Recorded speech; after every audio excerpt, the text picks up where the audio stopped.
Hello everyone, आज हम आ चुके हैं लेक्चर नंबर 13 में। और अब हमारा एनिमल किंगडम होने वाला है ख़त्म। थोड़ा सा पेशेंस रखो क्योंकि अभी मेरे एग्ज़ाम चल रहे थे, इसलिए वीडियो रेगुलर नहीं हो पा रही थी। बट अब फाइनली एग्ज़ाम ख़त्म हो चुके हैं। अब मुझे लगता है मुझे काफ़ी टाइम मिल जाएगा मेरी वीडियोस शूट करने के लिए। सो आज के लिए हमारा है लेक्चर नंबर 13। सो देखो, आज हम क्या पढ़ने वाले हैं। आज हम पढ़ेंगे नॉन कोऑर्डिनेट कोऑर्डिनेट का डिफरेंस, कोऑर्डिनेटा फाइलम के बारे में, उसकी जो सुपर क्लासेस हैं उनके बारे में भी पढ़ेंगे। और हो सका तो हम आज एम्फीबिया, रेप्टाइला, ये वाली क्लासेस को भी कवर करेंगे। सो चलो अभी के लिए फिलहाल स्टार्ट करते हैं, देखते हैं हमारा आज कितना हो पाता है। Let's start. So non coordinate और कोऑर्डिनेट में क्या डिफरेंस है, आप खुद सोच के बताओ। नॉन कोऑर्डिनेट और कोऑर्डिनेट में क्या डिफरेंस है? इनके नाम से ही पता चल रहा है कि नॉन कोऑर्डिनेट में जो हमारी कोऑर्डिनेट मतलब क्या और नॉन कोऑर्डिनेट मतलब क्या। कॉर्ड से आप क्या समझ रहे हो, यानी कि नर्व कॉर्ड। जो नर्व कॉर्ड है उसमें डिफरेंस है। जो हम है क्या है, हम कोऑर्डिनेटा हैं। और जो अदर ऑर्गेनिज्म है वो क्या है, नॉन कोऑर्डिनेटा है। तो जो नॉन कोऑर्डिनेटा है उसके अंदर क्या है, नॉन कोऑर्डिनेटा के अंदर जो नर्व कॉर्ड है वो क्या है, कैसी है, वेंट्रल है। हमारे अंदर कैसी है, डोर्सल है। हमारे अंदर नर्व कॉर्ड होलो है, तो नॉन कोऑर्डिनेट्स के अंदर सॉलिड है। यानी कि जो हमारे अंदर है ना उसका बिल्कुल अपोजिट, उल्टा है जो नर्व कॉर्ड की सिचुएशन है नॉन कोऑर्डिनेट्स के अंदर। तो देखो कैसे मैंने लिखा हुआ है अच्छे से। नोटोकॉर्ड एब्सेंट, नोटोकॉर्ड तो इनमें होती ही नहीं है, ठीक है। नोटोकॉर्ड यहाँ प्रेजेंट है। नर्व कॉर्ड वेंट्रल, पेयर्ड और सॉलिड। वेंट्रल, पेयर्ड और सॉलिड। वेंट्रल यानी कि फ्रंट साइड पे, पेयर्ड यानी पेयर में प्रेजेंट है दो, और सॉलिड यानी कि कोई उसमें स्पेस नहीं है, होलो नहीं है हमारी तरह। और इधर देखो, इधर डोर्सल, वेंट्रल का उल्टा डोर्सल, पेयर्ड का उल्टा सिंगल और सॉलिड का उल्टा होलो। सब चीज़ों का उल्टा है। अब इसके मतलब भी समझो कि डोर्सल यानी कि बैक साइड पे प्रेजेंट है, सिंगल यानी कि सिंगल है, कोई पेयर्ड नहीं है यहाँ, और होलो, होलो यानी कि उसमें बीच में जो है स्पेस है। पोस्ट एनाल टेल एब्सेंट, यानी कि पोस्ट एनाल टेल नहीं होती यहाँ पर, बट यहाँ post anal tail present, post anal tail होती है। अब आप पूछोगे कि हमारे अंदर कहाँ है टेल, क्या सिर्फ हम कोऑर्डिनेट्स हैं? नहीं, एनिमल्स भी तो कोऑर्डिनेट्स हैं, जैसे कि बंदर, कुत्ता, बिल्ली, ये सब कोऑर्डिनेट्स हैं। तो इनके अंदर तो है प्रेजेंट पोस्ट एनाल टेल। हमारे अंदर लुप्त हो गई है, पहले तो थी। Paired pharyngeal gill slits absent, pharyngeal gill slits नहीं होते हैं, बट इधर paired pharyngeal gill slits present. Heart dorsal, यानी कि जो नॉन कोऑर्डिनेट है उनका हार्ट बैक साइड पे है, हमारा कहाँ है, हार्ट वेंट्रल। यानी कि जो भी चीज़ है ना उनका उल्टा कर दो। यानी कि अगर आप कोई एक भी साइड याद कर लोगे ना तो आपको दूसरे का बस अपोजिट करते जाना है, लिंक बदलो खेलना है, एक टाइप से समझ लो। सर्कुलेटरी सिस्टम, सर्कुलेटरी सिस्टम में क्लोज भी होता है, ओपन भी होता है नॉन कोऑर्डिनेट्स के अंदर। अब क्लोज कौन कौन से फाइलम में था, मैंने सिर्फ यहाँ पे नंबर डाल दिया है। सीक्वेंस में याद करो, मैंने करवाया था।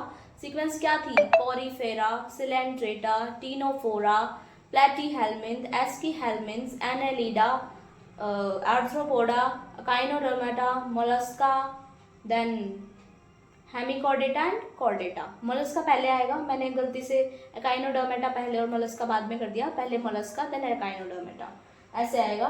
तो ये 7, 8, 9 एंड 10 मैंने ये सीक्वेंस यहाँ पर डाल दी है। तो इस हिसाब से आपको पता होना चाहिए 7, 8, 9, 10 क्या है। 7 तो होता है आर्थ्रोपोडा हमारा, 8 मोलस्का, 9 एकाइनोडर्मेटा एंड 10 हेमिकॉर्डेटा है।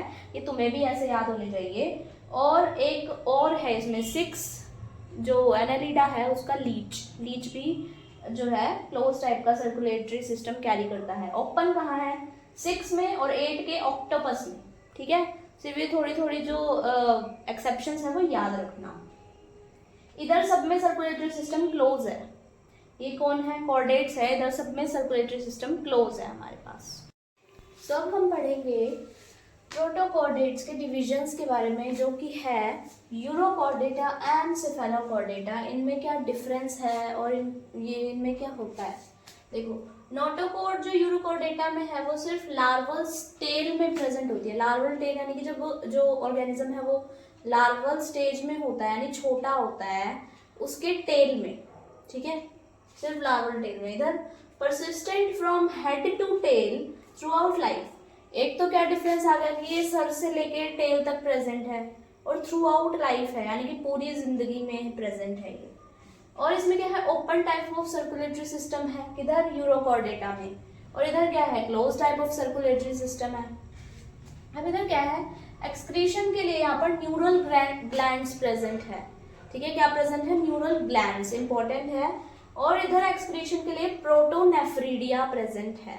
ओके, अब मुझे कमेंट सेक्शन में ये कौन बताएगा कि और किस फाइलम में हमारे पास प्रोटोनेफ्रीडिया प्रेजेंट था, कमेंट करो कमेंट सेक्शन में। ट्यूनिसिन की कवरिंग प्रेजेंट होती है यूरोकॉर्डेटा में, इसके एग्जांपल है साल्पा, एसिडिया और डोलियोलम। अब इसके लिए काफी फेमस वो दिया जाता है ट्रिक कि यू आर सैड, यूरोकॉर्डेटा से यू आर, और सैड साल्पा, एसिडिया, डोलियोलम। इससे आप याद कर सकते हो इस ट्रिक से। इसके लिए हमने ट्रिक बताई क्योंकि ये इजी है और ये वाली चीजें हम ज्यादातर भूल जाते हैं, तो इसके लिए हमें ट्रिक की जरूरत पड़ी। सारे फाइलम कोई भी ट्रिक से याद ना ही करे तो वो बेटर है, क्योंकि इतनी ज्यादा ट्रिक्स हम याद नहीं रख सकते। जैसे हमने मोलस्का के लिए ट्रिक पढ़ी थी, उसमें क्योंकि काफी ज्यादा एग्जाम्पल्स थे, यहाँ पर ट्रिक पढ़ ली क्योंकि ये थोड़े से याद करने में मुश्किल रहते हैं ये वाले एग्जाम्पल्स। अब ये देखो सिफेलोकॉर्डेटा का क्या एग्जाम्पल है, सिर्फ एक एग्जाम्पल है एम्फियोक्सस, जिसका कॉमन नेम क्या है, ब्रैंकियोस्टोमेटा।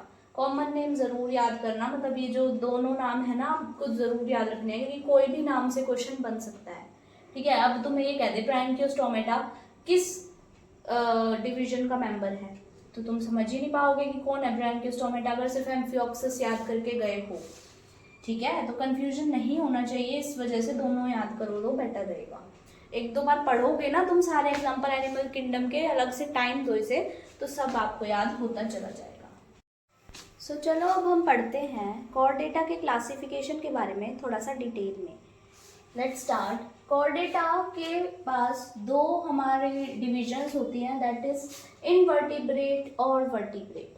अब देखो इनके और भी नाम है, इनवर्टिब्रेट का और क्या नाम है, एक्रेनियाटा, प्रोटोकॉर्डेटा, और उसका वर्टिब्रेट का क्या नाम है, यूरोकॉर्डेटा और क्रेनिएटा।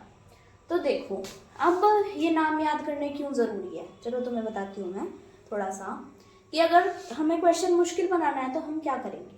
अब एक चैप्टर में जो कंटेंट है उससे हमें मुश्किल क्वेश्चन बनाना है तो हम क्या करेंगे, हम कुछ नहीं कर सकते, क्वेश्चन तो उसी में से बनेगा, हम ऐसा तो है नहीं कोई महाभारत उठा के दे देंगे, नो। हम क्या कर सकते हैं कंफ्यूज करने के लिए, कि वर्ड्स से कंफ्यूज करेंगे। अब मैं एक एग्जांपल देती हूँ तुम्हें छोटा सा, कि अब मैं तुम्हें कहूँ कि वैस्कुलर क्रिप्टोग्राम्स के बारे में बताओ, बेयरली कुछ लोगों को पता होगा, मे बी कुछ समझ जाएं, बट काफ़ी लोग हैं जिन्हें नहीं पता होगा, ये मैंने खुद एक्सपीरियंस किया है कि नहीं पता होता। अब मान लो मैं कहूँ टेरिडोफाइट के बारे में बताओ, मोस्ट ऑफ द पीपल बता देंगे। अब वो अलग बात है जिन्होंने पढ़ाई ही नहीं की, वो तो कैसे भी नहीं बता पाएंगे, मैं कुछ भी कह दूँ, बट जिन्होंने पढ़ाई की है, मैं कहूँ वैस्कुलर क्रिप्टोग्राम्स के बारे में बताओ, वो नहीं बता पाएंगे। मैं कहूँ टेरिडोफाइट के बारे में बताओ, सब बता देंगे। क्यों, ऐसा क्यों हो रहा है, क्योंकि मैंने नाम चेंज कर दिया।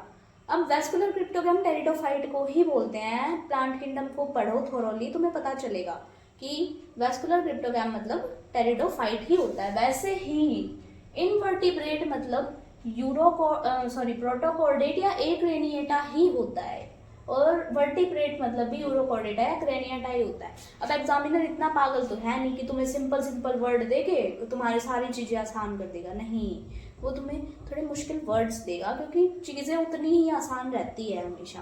तो इस बात को थोड़ा माइंड में रख के सारे नाम याद करने की कोशिश करो, क्योंकि बायोलॉजी में क्वेश्चन को ऐसे ही टफ बनाया जाता है। सो चलो आगे बढ़ते हैं।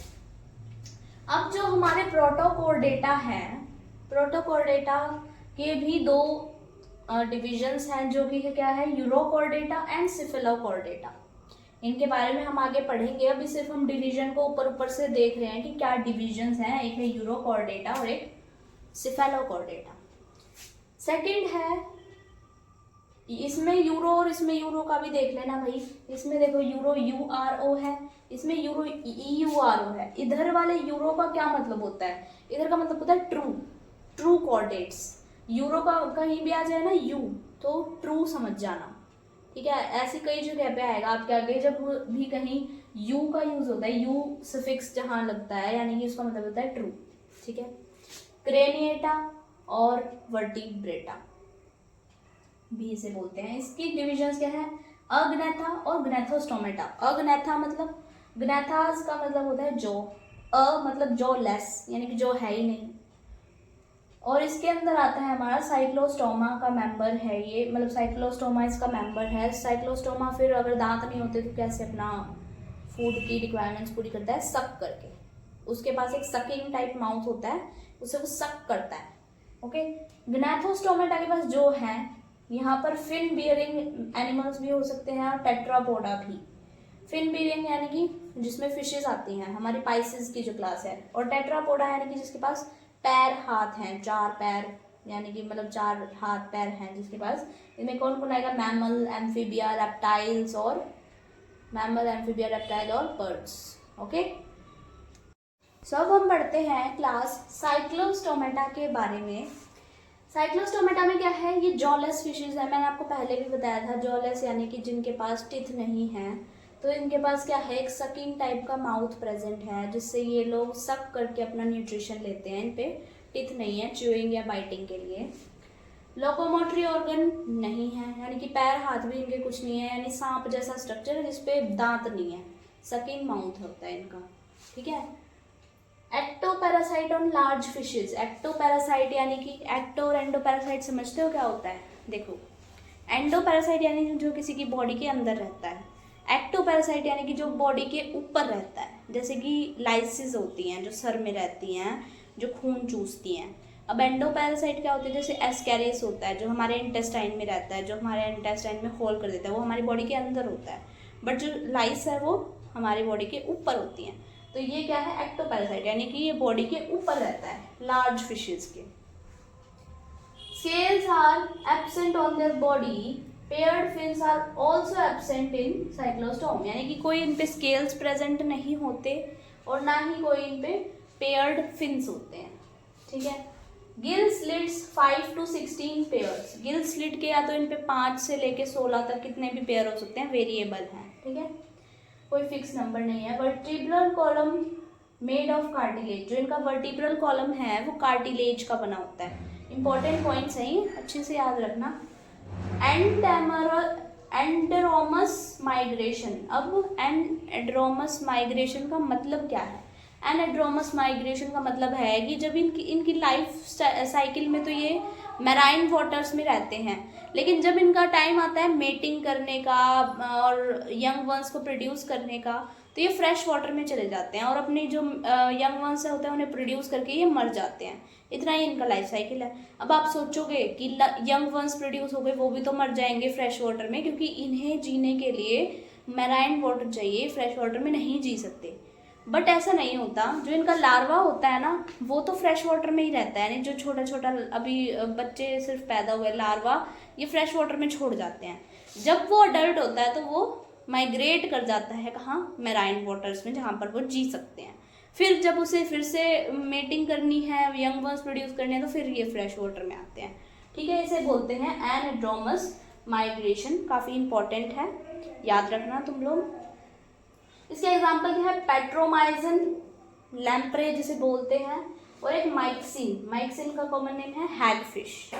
ओके, सो आज के लिए हम इतना ही पढ़ेंगे। अब हमारा क्या रह गया है, पाइसिस की क्लास रह गई है। ठीक है, और पाइसिस के अलावा कौन सी क्लासेस रह गई? पाइसिस किसकी थी? फिन्स वाली क्लासेस थी, फिन बियरिंग। और टेट्रापोडा वाली क्लासेस रह गई है, amphibia, reptilia, fish and birds. Fish नहीं, सॉरी, एम्फीबिया, बर्ड्स, ये वाली क्लासेस हमारी रह गई है। सो ये हम नेक्स्ट लेक्चर में कवर अप कर लेंगे। हमारा ख़त्म होने वाला है हमारा जो चैप्टर है। सिर्फ एक लेक्चर, हम मेरे हिसाब से मोस्ट प्रोबेबली एक लेक्चर में हम इसे कंप्लीट कर देंगे। सो आई होप आपको ये चैप्टर अच्छा लग रहा होगा। और अगर आपको वीडियो पसंद आते हैं तो मेरे चैनल को लाइक, सब्सक्राइब और शेयर करो, और ज़्यादा से ज़्यादा जो है मेरे वीडियो को फैलाओ, ताकि ज़्यादा से ज़्यादा लोगों को हेल्प मिल सके। Thank you so much. आज के लिए इतना है।